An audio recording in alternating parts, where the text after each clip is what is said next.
जय हिंद साथियों। SS classes परिवार में आपका स्वागत है। आज एकदम फायर क्वेश्चन कराऊंगा, 10 क्वेश्चन कराऊंगा।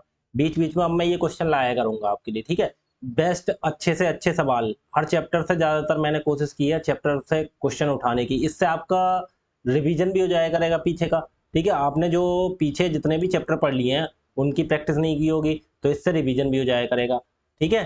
और आपके इम्पोर्टेंट क्वेश्चन भी हो जाया करेंगे, ठीक है। हर चैप्टर से मैंने ज़्यादातर क्वेश्चन उठाए हैं, 10 चैप्टर से क्वेश्चन उठाए हैं अच्छे अच्छे, ठीक है। आइए प्रैक्टिस करते हैं। पीछे आपने किए होंगे लेकिन दिमाग से निकल गए होंगे, तो इसीलिए एक प्रकार से ये फायर टाइप में लेके आ रहा हूँ। टॉप 10 क्वेश्चन, ठीक है, बीच बीच में लेके आया करूंगा। और ये जो चैप्टर जो था पीछे, जो फिनिश मैंने करा दिया, ठीक है, घातांक करनी वाला। उसके बाद मैंने एक पोल लगाया है, ठीक है। यूट्यूब में जाना, मेरे कम्युनिटी टैब में मैंने डाल के रखा है, एक पोल लगाया है। उसमें मैंने पूछा है मंडे को जो हमारी क्लास होगी, मतलब 13 तारीख को मंडे है, मंडे को जो क्लास होगी उसमें जियोमेट्री शुरू कराऊं, ज्यामिति शुरू कराऊं या मेंसुरेशन क्षेत्रमिति शुरू कराऊं। आप ज्यादा से ज्यादा उसमें भाग लीजिएगा और बताइएगा। जो जहां जिस तरफ बोर्ड ज्यादा पढ़ेंगे मैं वही चैप्टर शुरू कराऊंगा, ठीक है। मेंसुरेशन पे ज्यादा, अगर ज्यादा लोगों ने मेंसुरेशन के लिए बोला तो मैं मेंसुरेशन स्टार्ट कराऊंगा, और ज्यादा लोगों ने अगर ज्योमेट्री के लिए बोला तो मैं ज्योमेट्री स्टार्ट कराऊंगा, ठीक है। दोनों बहुत इंपॉर्टेंट चैप्टर है, एडवांस मैथ के चैप्टर है, ठीक है। हर जगह बहुत अच्छा खासा, जहाँ एडवांस मैथ आती है, ज्योमेट्री और मेंसुरेशन, इनसे बहुत अच्छा वेटेज बनता है। कम से कम 20 दिन में खत्म होंगे, 20 से 25 दिन तो लग सकते हैं इसमें आराम से दोनों चैप्टर खत्म होने में, ठीक है। तो भाई आप लोग ज़्यादा से ज़्यादा यहाँ पे शामिल हों, बताएं आके, ठीक है, कि कौन सा चैप्टर कराऊं। और ये देखिए टॉप 10 क्वेश्चन लेके आया हूँ, बेस्ट क्वेश्चन है, ठीक है। इनके बेसिक तो मुझे बताने नहीं है, क्योंकि बेसिक है जो भी मैं सब पुरानी क्लासों में बता चुका हूँ, सब कुछ मैंने समझाया है, ठीक है। अगर किसी को क्वेश्चन ये समझ में नहीं आए तो पहले मेरी शुरू से मैंने सीरीज चला रखी है, शुरू से बेसिक से मैथ पढ़ा रहा हूँ बिल्कुल, और बिल्कुल मैथ को फिनिश करूंगा बिल्कुल। अर्थमेटिक लगभग हो चुकी, एडवांस के चैप्टर रह गए वो भी मैं करा दूंगा, ठीक है। और जो भी कुछ चैप्टर बचेगा बाद में आप बता देना, करा देंगे, ठीक है। तो आइए पहला क्वेश्चन देखते हैं अपना। एकदम तबाही मचाने वाले क्वेश्चन है, हर चैप्टर से क्वेश्चन लिए हैं, ठीक है। आइए देखते हैं, यहाँ पे शुरू करते हैं। देखिए, दो संख्याओं का अनुपात दो संख्याओं का अनुपात 7:11 है। कह रहा है two numbers are in the ratio 7:11। If their HCF is 28 then the sum of the two numbers is. कह रहा है दो संख्याओं का अनुपात कितना, 7:11 है। यदि उनका मासा दे रखा है, मासा दे रखा है कितना, 28, तो संख्याओं का योगफल ज्ञात कीजिए। संख्या हमने मान ली ए और बी, ठीक है। ए और बी का रेशियो इन्होंने दे रखा है कितना, 7:11। अब आपको पता होगा उसका एचसीएफ दे रखा है, एचसीएफ कितना दे रखा है, 28। आपको पता होगा जो संख्याएं होती हैं अगर रेशियो में लिखी हो तो एचसीएफ से मल्टीप्लाई कर देते हैं, तो हमारी संख्याएं निकल आती हैं, ठीक है। इन्होंने पूछा क्या है, देखो, दो तरीके होते हैं बच्चों को करने के सवाल, ठीक है। दो तरीके होते हैं सवाल करने के। आपको ए और बी भी नहीं लिखना है, आपको कुछ नहीं लिखना। देखो, अगर मानना चाहो तो सब नंबर लिख लो, एक फर्स्ट मान ली, एक सेकंड लिखी। अब बच्चे दो तरह से कैसे करेंगे, देखो, हमने लिख दिया 7:11, ठीक है। अब आप बोलेंगे इनका, इन्होंने संख्याएं नहीं दी है, रेशियो दे दिया, और उनका क्या पूछा है, योग पूछा है। कहने का मतलब उनका सम पूछा है, the sum of the numbers. तो हमारे हिसाब से अगर ऐसे किया जाए तो सम कितना आ रहा है हमारा, सम आ जाएगा इनका, सम कितना आ जाएगा हमारा, 18। लेकिन हमारा इन्होंने एच सी एफ दे रखा है, कितना दे रखा है, एच सी एफ दे रखा है 28, ठीक है। तो हम क्या करते हैं, 28 की गुणा कर देते हैं प्रत्येक संख्या में। जैसे पहली संख्या निकालनी है तो इसकी 28 से गुणा कर दो, 7 × 28, तो हमारी पहली संख्या निकल आएगी। 7 × 8 = 56 का 6 हासिल, 5 7 दूनी 14 और 5 19, 196 आ गई। दूसरी संख्या निकालनी है तो इसकी गुणा कर दो, 11 की 11 × 28, जो एचसीएफ होता है उससे गुणा कर देते, संख्या निकल आती है। 11 × 88 का 8 हासिल, 8 11 दूनी 22 और 8 308, ठीक है। अब हमें सम निकालना है, सम कितना हो गया तो बताओ, सम कितना हो जाएगा इनका, सम हो जाएगा 196 और 308 को जोड़ दो। 8 से 14 4 हासिल 1, 9 और 1 10 का 0 हासिल 1, 3 और 1, 3 और 1 4 और 1 हासिल का 5, 504 ऑप्शन हो गया, ठीक है। ठीक है, अब हमें क्यों इतनी गुणा की, इतनी गुणा की क्यों करी, ऐसा नहीं करना हमें, ठीक है। अगर जिसकी समझ में नहीं आए वो मेरी पुरानी क्लास देखे एचसीएफ एलसीएम की, ठीक है, वहां सब कुछ करा रखा है, ठीक है, वहां सब कुछ मैंने करा रखा है, ठीक है। तो देखो, ये बार बार हमें मल्टीप्लाई नहीं करनी, हमें एक ही बार में मल्टीप्लाई कर देंगे। अच्छा एक बात बताओ, 7 और 11 संख्या दे रखी है, इनका सम कितना हो गया हमारे हिसाब से 18। सम कितना हो गया? अच्छा ये बताओ, इनका सम का मतलब योग कितना हो गया? 18। तो डायरेक्ट हम क्या कर दें, 18 में गुणा कर दें 28 से, बस हमारा आंसर हो जाएगा। कितना हो गया हमारा सम? देखो कितना हो रहा है हमारा, कितना हो रहा है? 7 और 11 18। 7 और 11 18 हो रहा है। 18 की वैल्यू में से निकाल दो, 18 गुणा कर दो 28 से, बस हमारा आंसर आ जाएगा।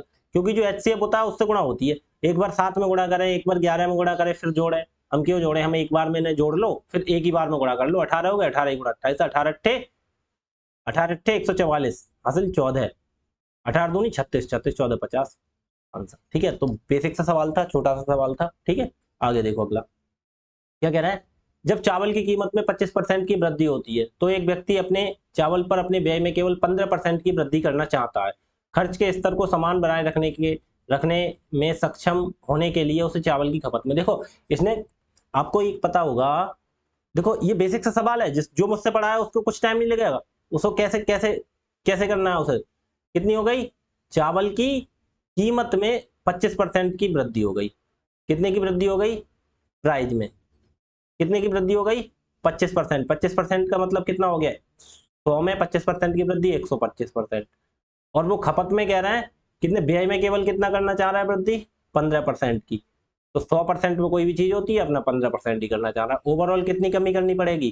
क्या कह रहे हैं? समान स्तर को, खर्च के स्तर को समान बनाए रखने के लिए उसे चावल की खपत में कितनी कमी करनी, बताओ कितनी कमी करनी होगी? 10 की। उसका परसेंट निकालो, 10 की कमी करनी हो कितने? 125 पे, गुणा 100%, बस आंसर आ गया। कितना हो गया? जो 5 से काट दो, 5 दूनी 10 और 5 से 25, 25 से कम 25, 25 चौका 100, 4 दूनी 8%, आंसर आ गया। ठीक है, लेकिन अब जो मुझसे पढ़ा है उसे ये तरीका पता है। अब जो मुझसे नहीं पढ़े हैं कोई दिक्कत नहीं, उनके लिए भी बेसिक से समझाऊंगा, वो भी बेसिक से समझो। पहले समझ लो। ठीक है, बिल्कुल डीपली नहीं सिखा रहा, आपको पता होगा। आपको ये पता होगा, देखो इन्होंने बोला है कीमत। कीमत क्या होता है? Price. Price into quantity. Rate कितना है, कितनी मात्रा, वो क्या निकल जाता है? एक्सपेंडिचर। या इसे डायरेक्ट ऐसे बोल सकते हैं, एक्सपेंडिचर मतलब खर्च जो होता है, खर्च इक्वल टू क्या होता है? कीमत गुणा खपत, यही तो होती है। इसे बोलते हैं expenditure equal to price into quantity. ये बोलते हैं, ये चीज होती है यहाँ पे मेन ओपोनेंट। ठीक है, खर्च बराबर जो होता है। ठीक है, अब वो इसमें एक चीज और समझो, ये चीज आपने दे दी तो ऐसा लिख लो। ठीक, अब इन्होंने क्या बोला है? चावल की कीमत में कितनी वृद्धि हुई है, अब ऐसे ही हम लिख देंगे, प्राइस और क्वांटिटी, इसकी हम मल्टीप्लाई कर देंगे तो नीचे क्या निकल के आ जाएगा? हमारा एक्सपेंडिचर, खर्च। ठीक है, ऐसे नॉर्मल तरीके से बता रहा हूँ, वो हमारा शॉर्ट तरीका था करने का। जो मुझसे पढ़े हैं उन्हें सबको आता होगा, नहीं आता होगा तो रिवीजन हो गया होगा। ठीक है, अब इसमें क्या करते हैं, देखो 25% की वृद्धि होती है इसमें, कीमत में, प्राइस में। तो 25% की वैल्यू कितनी होती है सबको पता होगा। 25% बराबर कितना होता है? 1/4। अब 1/4 कैसे होता है ये तो जानते हो, 25% हटाएंगे बटे में 100, 25 से कम 25, 25 का 100, 1/4 ऐसे होता है। ठीक है, तो ये कितना हो गया? 1/4। ये क्या हुई है भाई साहब? वृद्धि हुई है। वृद्धि का मतलब बढ़ गया। तो पहले रेट कितना था? 4, एक बढ़ गया, कितना हो गया? 5। पहले रेट 4 था, उसके बाद एक बढ़ गया, कितना हो गया? 5। ठीक है, उसके बाद कह रहा है चावल पर अपने व्यय में केवल 15% की वृद्धि करना चाहता है। 15% बराबर कितना होता है? 15% बराबर होता है 3/20। ठीक है, ये भी वृद्धि करना चाहता है। कैसे होता है? देखो 15% हटाएंगे बटे में 100, 5 तिया 15, 5 से 20 पंजे 100, तो 3/20। ठीक है, ऐसे होता है। ठीक, अब ये कितनी हो गई? 3/20। किसमें कह रहा है? खर्च में। तो खर्च तो भाई साहब नीचे है, ये एक्सपेंडिचर कितना? 3/20। तो कैसा? 20 से कितनी करना चाहता है? 23। 20 से खर्च था कितना? 23 करना, इतना करना चाहता है केवल। ठीक है, अब बताओ। अब देखो मैंने आपको लिए बताया होगा, मैंने कहा देखो अगर ये बीच वाली संख्या नहीं पता है, ये देखो ये पता है, ठीक है, और ये पता है, बीच वाली नहीं पता है, तो यहां से चलेंगे 23। 23 की गुणा इससे करेंगे, इससे 23 की गुणा 4 से करो, 23 चौका 92। अब इधर 20 है, 20 की गुणा 5 से करो, 20 पंजे 100। ठीक है, ये आड़ी तिरछी गुणा कर देती है। ठीक है, क्या कर देते हैं? आड़ी तिरछी गुणा। देखो 20 की गुणा किससे? इसके तिरछे से, 5 से, 20 पंजे 100 हो गया। ये हमें पता नहीं था ना, तो ये बॉक्स बना दिया क्योंकि ये चीज हमने निकाली। अनुपात 23 की गुणा 4 से करो, तिरछा 23 चौका 92। तो क्या आ गया 100 से 92। यही तो पूछ रहे हैं, क्या पूछ रहे थे, कितने प्रतिशत की कमी करें। तो 100 थी, कितनी करनी है 92, कितनी कमी करनी होगी यहाँ पे 8 की। यहाँ से देख लो कितने की, 8 की तो कमी करनी है हमें, ठीक है। तो कितनी कमी करनी है 8 की, कितने पे 100 पे, पहले 100 था, और परसेंटेज निकालने के लिए 100% से गुणा, 100 से 100 गया, कितना हो गया 8% आंसर। और जो मुझसे पढ़े हैं उनके लिए देखो सेकंड वाला मेथड, सेकंड कैसा था, सेकंड टाइप देखो क्या था, सेकंड टाइप कितने की वृद्धि 25% की। ये 100 मान लो, कोई भी चीज 100 में कंप्लीट होती है, ठीक है, कितने की वृद्धि 25% की, कितना हो गया 125%। 125, 100 पे 25 15 की वृद्धि कितनी हो गई 125।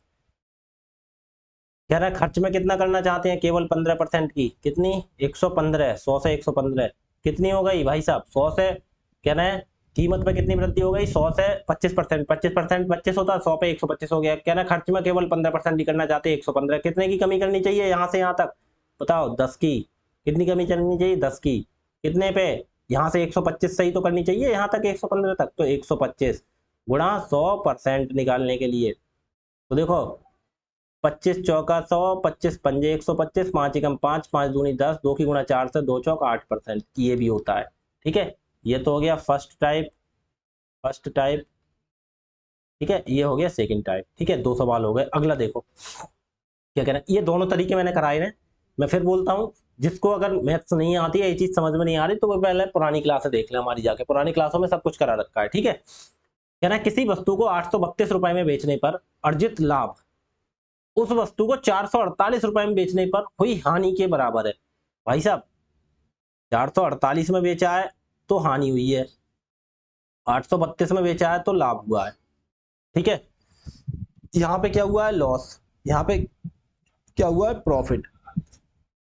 तो इसका सीपी कहीं बीच में अच्छा एक बताओ, कीमत यहाँ पे कम की बेची है तो कीमत इससे ज्यादा होगी, सीपी यहाँ कहीं होगा बीच में, होगा सीपी, क्यों, तो ये सीपी हो गया। ये अगर देखो ज्यादा में बेचेंगे, इधर को हो गया ये ज्यादा, ज्यादा इधर को हो गया ये कम, तो एक बात बताओ कम में बेचेंगे तो हानि होगी, भाई साहब लॉस हुआ है, देखो इन्होंने बोला है, ठीक है। ज्यादा में बेचेंगे तो लाभ होगा, ये भी मैंने वहीं से क्वेश्चन उठाए अपनी क्लासों से, ठीक है।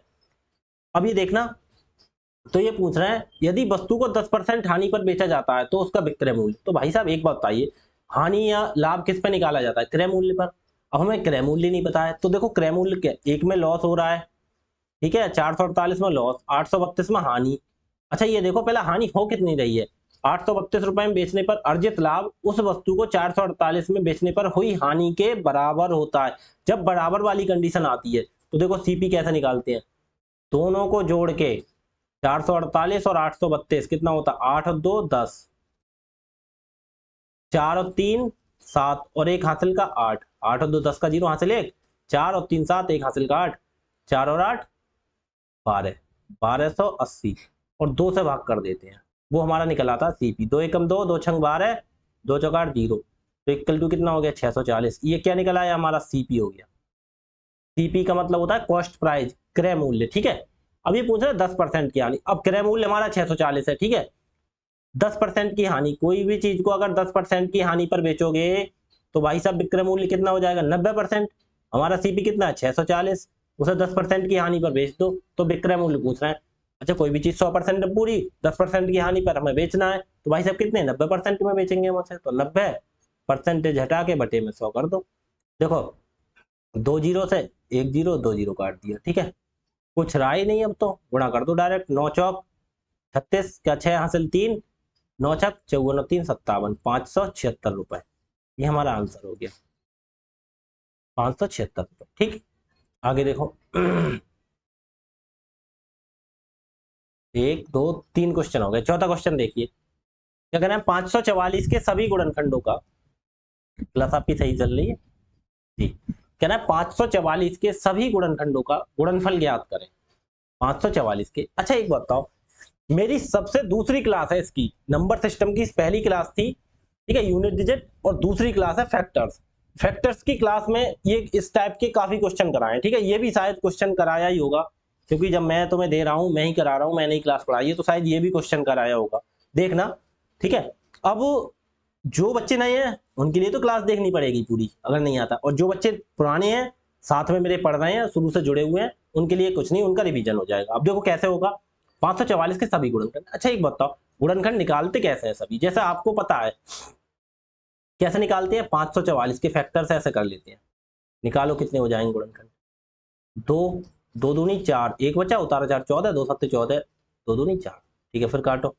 2 से 2 1 कम 2, 2 3 6, 1 2 12, 2 6 12, 2 से काटो। 2 6 12, 1 6 16, 2 8 16। ठीक है, फिर 2 से काटो।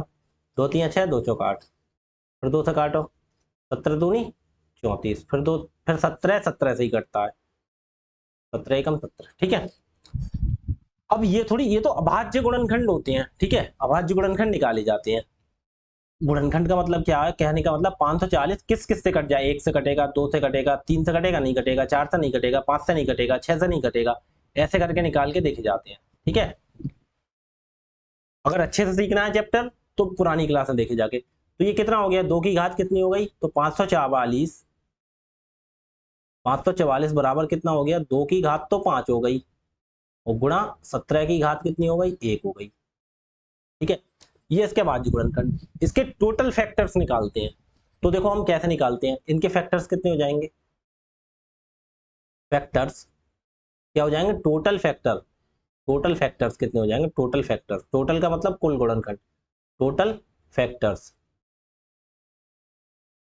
टोटल फैक्टर्स कितने हो जाएंगे।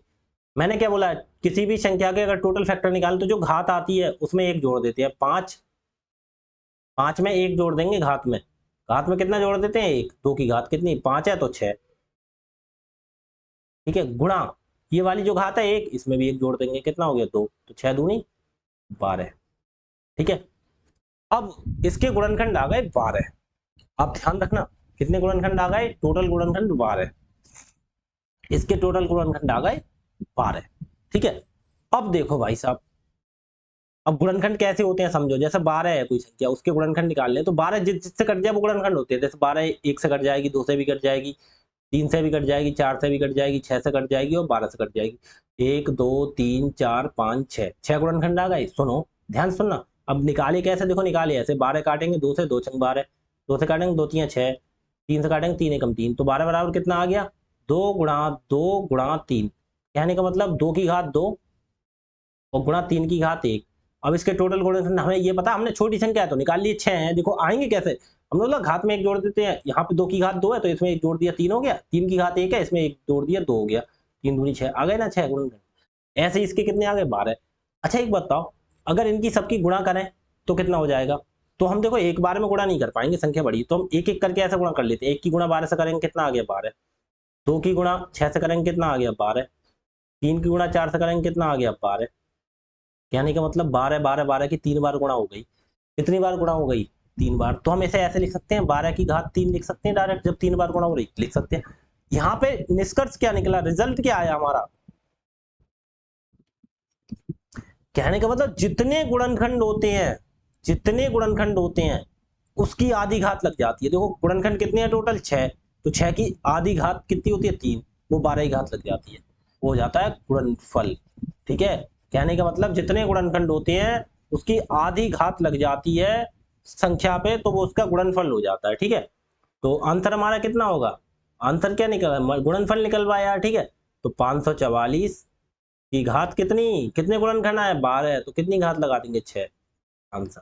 ठीक है, 544 की घात 6, कैसे, ये आ गया आंसर। कैसे, हम इसका 12 आया तो 12 का आधा कर लिए, 12 का आधा 2 एकम 2, 2 छंग 12, तो जो 6 आई वो घात लगा देते हैं। ये हमारी क्या हो जाता है, गुणनफल, गुणनखंडों का गुणनफल, क्या ना, गुणनखंडों का गुणनफल, प्रोडक्ट ऑफ ऑल फैक्टर्स का प्रोडक्ट आ गया। ठीक है, आगे देखो अगली क्वेश्चन, एक दुकानदार अपनी वस्तु पर क्रय मूल्य से कितना परसेंट अधिक अंकित करे कि 30% की छूट के बाद भी उसे 20% का लाभ हो।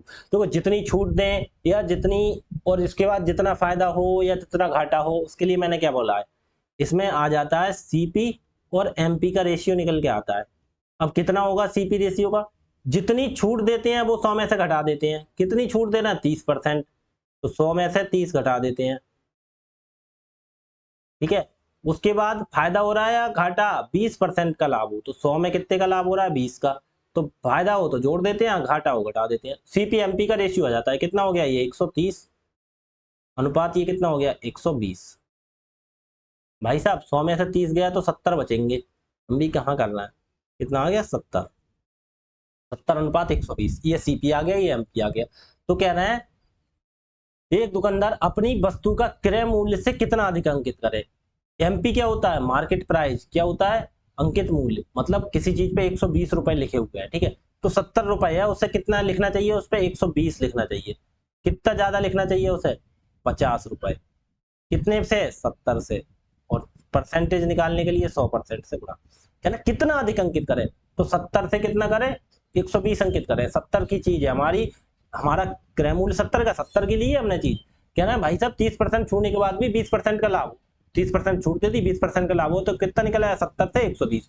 तो कहने का मतलब कितना ज्यादा करना चाहिए अंकित, 70 से 120 के लिए 50 ज्यादा करना चाहिए, तो 50 ज्यादा करना चाहिए, कितने से 70 से, और गुणा परसेंट उस चीज की, कहना है परसेंटेज में बताओ, परसेंटेज निकालने के लिए 100% से गुणा, 0 से 0 काट दो, 100 की गुणा 5 से करेंगे कितना हो गया 500 बटे 7%।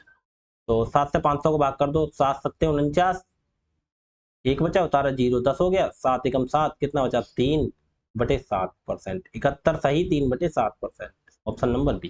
ठीक, अगला क्वेश्चन देखो, ऐसे ही क्वेश्चन है, आपका रिवीजन भी हो जाएगा, क्वेश्चन भी बहुत अच्छे लेवल के हैं, ठीक है, और आपका पूरा रिवीजन हो जाएगा। ऐसे ही मैं बीच बीच में क्वेश्चन लेके आया करूंगा, सीरीज चलाया करूंगा ये, ठीक है।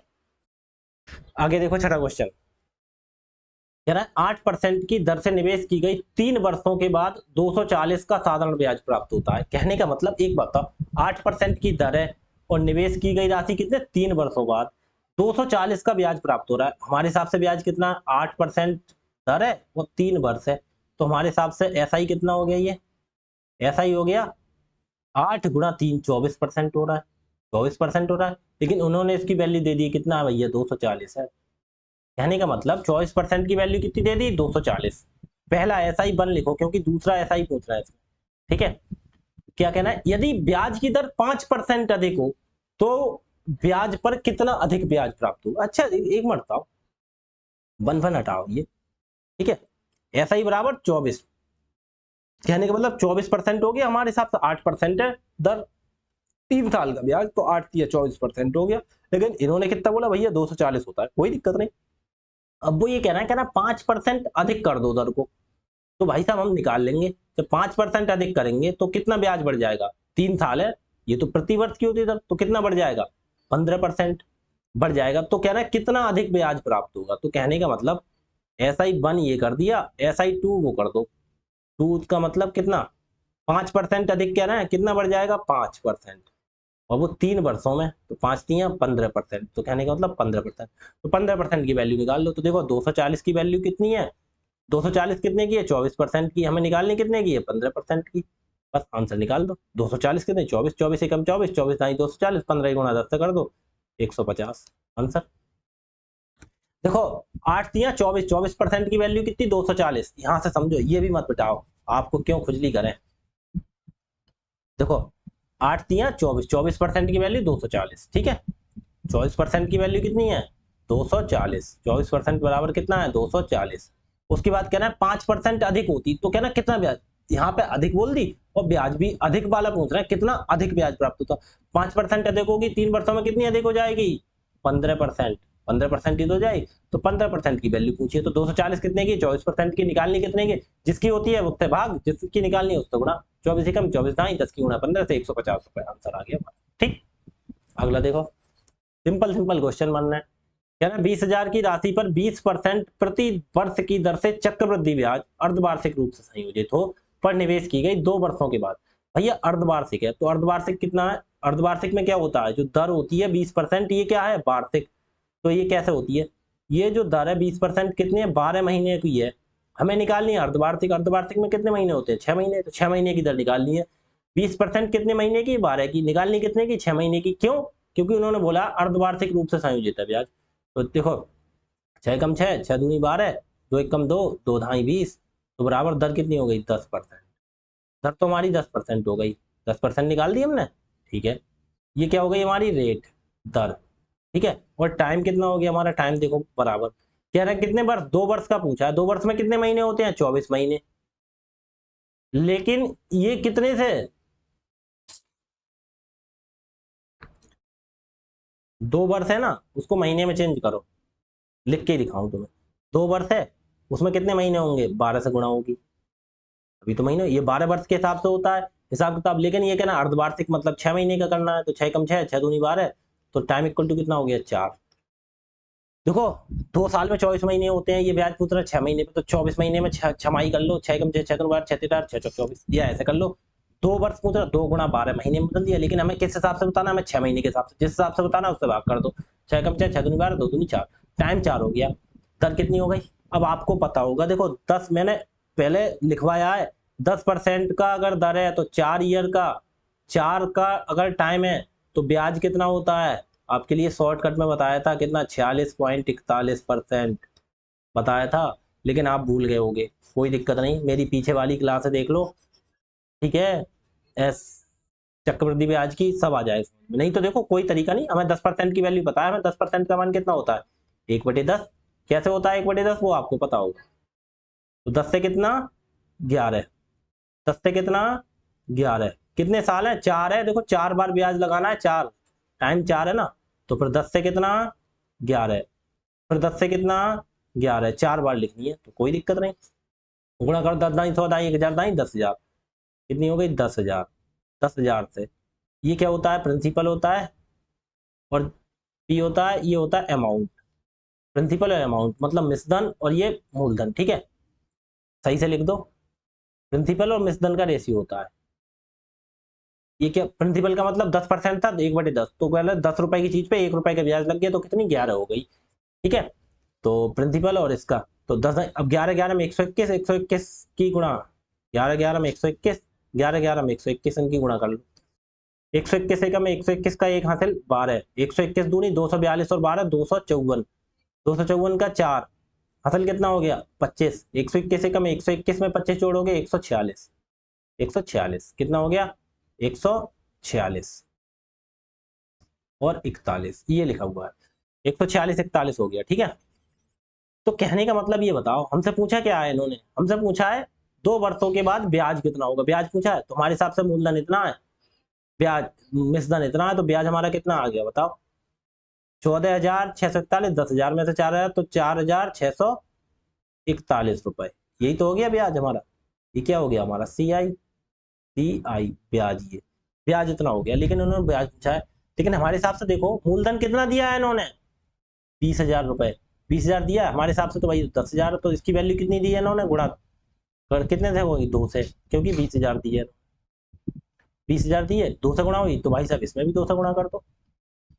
तो 2 एकम 2, 2 चौक 8, 2 छंग 12 का 2 हासिल 1, 2 चौक 8 और 1 9, 9282 आंसर, ठीक है। ठीक, सिंपल सवाल था। आगे देखो क्या कह रहा है, ए काम का 1/5 भाग 3 दिन में पूरा करता है, जबकि बी की दक्षता एक ही आती है, कोई दिक्कत नहीं। ए काम का कितना भाग कर रहा है, 1/5 भाग, तो कैसे निकालते हैं, ऐसे, ए 1/5 भाग कितने दिन में कर रहा है, 3 दिन में, तो कंप्लीट कितने में करेगा, 3 डेज, कंप्लीट कितने में करेगा, तो ए बराबर टोटल कितना आ गया काम, 5, 5 की गुणा 3 तो जाएगी, 5 तियां 15 डेज। ये कितने दिन में करेगा काम, 15 दिन में, कोई दिक्कत नहीं, हमने निकाल दिया, यही तो करते हैं, ठीक है, 15 दिन में। अब ये पूछ रहा है बी की दक्षता ए की आधी है, दक्षता का मतलब क्या होता है, एफिशिएंसी। अब इन्होंने एक चीज दी है, इन्होंने बोला है जो बी है, बी, ए अनुपात बी, ए अनुपात बी इफिशियंसी निकाल लेते हैं।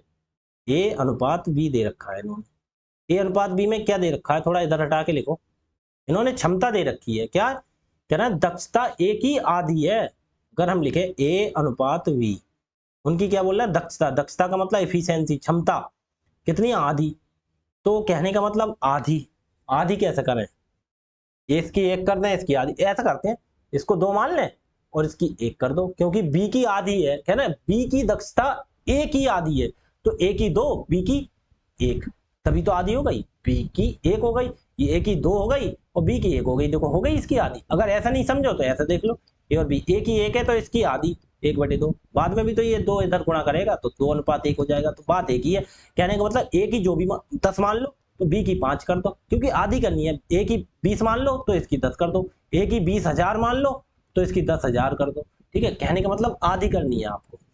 तो हमने 2:1 कर लिया। ठीक है, अब आप कुछ भी मान लेते हैं, वो कट जाएगा अनुपात में। मान लो जैसे आपने मान लिया, हमने कहा 50 है तो बी की 25 कर लो आधी, 25 से कम 25, 25 दूनी 50, तब भी तो 2:1 ही आएगा। कैसे भी कर लो, कान किधर से भी पकड़ लो, उत्तर एक ही आना है। ठीक है, इन्होंने बोला ए की दक्षता बी की आधी है। अब एक चीज बताओ, जो आपकी क्षमता होती है टाइम उसका उल्टा होता है। ठीक है, तो टाइम कितना हो जाएगा, तो ये जो टाइम होगा ये उल्टा जाएगा, ये 1 टाइम लेगा, ये 2 लेगा टाइम। लेकिन एक बताओ, ए को कितना टाइम लग रहा है, ए, लेकिन ए को हमारे हिसाब से यहाँ पे देखो कितना निकला है, यहाँ पे निकला है 15 दिन। एक की वैल्यू कितनी हो गई, 15। ठीक है, तो 2 की वैल्यू कितनी हो जाएगी, इसमें भी गुणा 15 से होगी। क्यों, क्योंकि इसमें गुणा 15 से क्यों हुई है, क्योंकि हमें पता है ए का कितने दिन में करेगा, 15 दिन, क्योंकि इन्होंने दे रखा था उसका चीज को, हमने निकाल ली 15 दिन। तो हमारे हिसाब से कितना आया, एक की वैल्यू 15, तो 2 की वैल्यू कितनी, 30, 15 दूनी 30। ठीक है, ए 15 दिन में करता है, बी कितने दिन में करता है, 30 दिन में। ठीक है, अब क्या कह रहे हैं, कह रहे हैं ए और बी, अब आगे देखो यहाँ पे आगे कह रहे हैं, कह रहे हैं यहीं से देखो, यहीं से आगे का सवाल कराना है। कह रहे हैं तो मिलकर ए और बी एक साथ मिलकर काम करते हुए उस काम का आधा भाग, कोई दिक्कत नहीं। ए कितने दिन में कर रहा है, 15 दिन में, बी कितने दिन में कर रहा है, 30 दिन में। तो पहले दोनों का एलसीएम लेते हैं, कितना हो गया, 30, 15 दूनी 30 एकम, ये एफिशिएंसी है, देखो वही तो आ गई, ए की एफिशिएंसी 2, बी की एफिशिएंसी 1 आ गई। तो कितना काम कितना है, ये टोटल वर्क 30 है। तो कह रहा है मिलकर काम करते हुए उस काम का आधा। तो बताओ टाइम कितना लगेगा, ए प्लस बी को मिलकर काम करना है तो टाइम पूछ रहा है कितना लगेगा, काम कितना है, 30, 30 का आधा कितना, 15 काम कराना है। काम का आधा भाग कितना, यहाँ 30 था तो 30 का आधा निकाल लो, कैसे करते हैं, 2 एकम 2, 15 दूनी 30, तो कितना आ गया, 15। तो जो 15 काम कितने दिन में करेंगे मिलके, तो ए कितना करता है, 2, बी कितना है करता है 1, तो 2 और 1 टोटल 3, दोनों की एफिशिएंसी 3 हो गई, क्षमता से ही तो भाग कर देते हैं, 3 कम 3, 3 पंजे 15, तो कितने दिन लगेंगे टोटल, 5 डेज। आंसर हो गया, दोनों को मिलके कितना दिन में करेंगे आधा काम, 5 दिन में।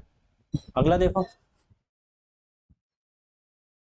नमा क्वेश्चन क्या कहना है, एक व्यक्ति जब अपने ऑफिस 24 किलोमीटर प्रति घंटे की चाल से जाता है, ठीक है, जा रहा है, ये इसका घर है और ये इसका ऑफिस है। ठीक है, यहाँ घर से जा रहा है ऑफिस, कह रहे हैं तो वह 10 मिनट की देरी से पहुंचता है, जब इधर से जाता है यहाँ तक ऑफिस जाता है तो कितना है, 10 मिनट लेट हो जाता है, 10 मिनट लेट। ठीक है, और कह रहा है जब 30 किलोमीटर प्रति घंटे की चाल था तो 20 मिनट पहले पहुंच जाता है। ठीक है, कहने का मतलब सीधा सीधा ये समझो, 10 की चाल से जा रहा है, कितने की चाल से जा रहा है, 24 किलोमीटर प्रति घंटे, यहाँ पे प्रति घंटे लगा लेना, कितने के, 24 किलोमीटर प्रति घंटे की चाल से जा रहा है, तो कितनी देर में पहुंच रहा है, कह रहा है 10 मिनट देर, 10 मिनट लेट हो जाता है, 10 मिनट देरी से पहुंचता है, 10 मिनट देरी, 10 मिनट देरी से। ठीक है, या लेट लिख दो, 10 मिनट देर हो जाता है, लेट हो जाता है, 10 मिनट देरी से पहुंचता है। ठीक है, और जब कह रहा है 30 किलोमीटर प्रति घंटा की चाल से जाता है तो कितने देर में पहुंचता है, कह रहा है 20 मिनट जल्दी पहुंच जाता है। ठीक है, तो डिफरेंस कितना हो गया, अच्छा ये बताओ, यहाँ पे 10 बजे पहुंचना था, अगर बाद में जा रहे हैं तो 10:10 पे पहुंच रहे हैं, 10:10 पे पहुंच रहे हैं, मतलब 10 मिनट लेट हो गया। और अगर 30 के हिसाब से जा रहा है तो भैया 30 मिनट पहले, 20 मिनट पहले, कहने का मतलब 9:40 पे ही पहुंच रहा है। तो इनका डिफरेंस कितना हो गया, यहाँ से यहाँ तक 20 ये और 10 ये, 30 मिनट का डिफरेंस हो गया, 30 मिनट का डिफरेंस हो गया। डिफरेंस कितना हो गया, डिफरेंस ऑफ टाइम कितना हो गया हमारा, यहाँ पे डिफरेंस निकालते हैं टाइम का, तो ये हमारा कितना हो गया, difference difference of difference of time देखते हैं कितना हो गया, डिफरेंस डिफरेंस ऑफ टाइम कितना हो गया, भाई साहब पहले 10 मिनट देर से पहुंचा, 20 मिनट जल्दी का, टोटल डिफरेंस कितना हो गया, 30 मिनट का, 30 मिनट का हो गया, बस हमारा सवाल हो जाता है। इसका फॉर्मूला क्या होता है, डिस्टेंस इक्वल टू क्या होता है, S1 into S2 upon S1 difference S2, ये लिख के दिखाना पड़ रहा है, इनटू डिफरेंस ऑफ टाइम,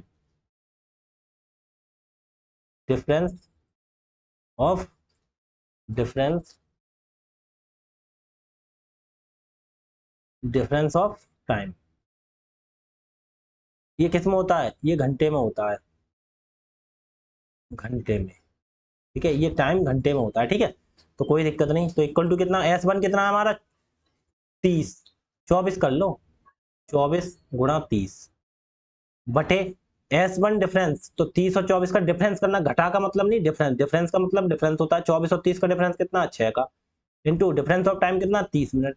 लेकिन भाई साहब घंटे में होता है, तो घंटे में बनाने के लिए इसे 60 से भाग करते हैं, क्योंकि घंटे में बनाना है इसे। तो देखो 30 कम 30, 30 दूनी 60, 2 कम 2, 2 से काटेंगे 12 दूनी 24, 6 कम 6, 6 दूनी 12, 2 की गुणा 30 से कर दो, 30 दूनी 60 किलोमीटर, आंसर आ गया, ठीक है, 60 किलोमीटर आंसर, 2 की गुणा 30 से हो गई 60, और कुछ रहा नहीं आंसर, ठीक है।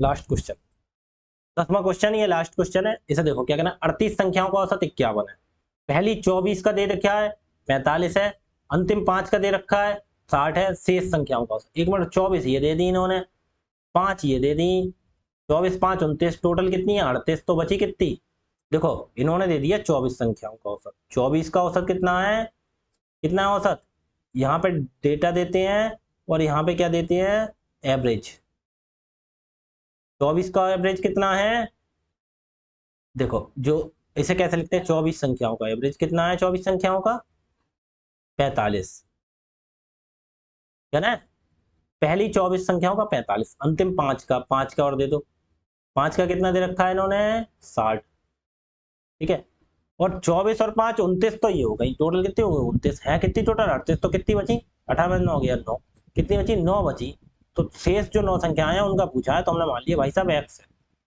हमें पता ही नहीं है कितना है, हमने मान लिया।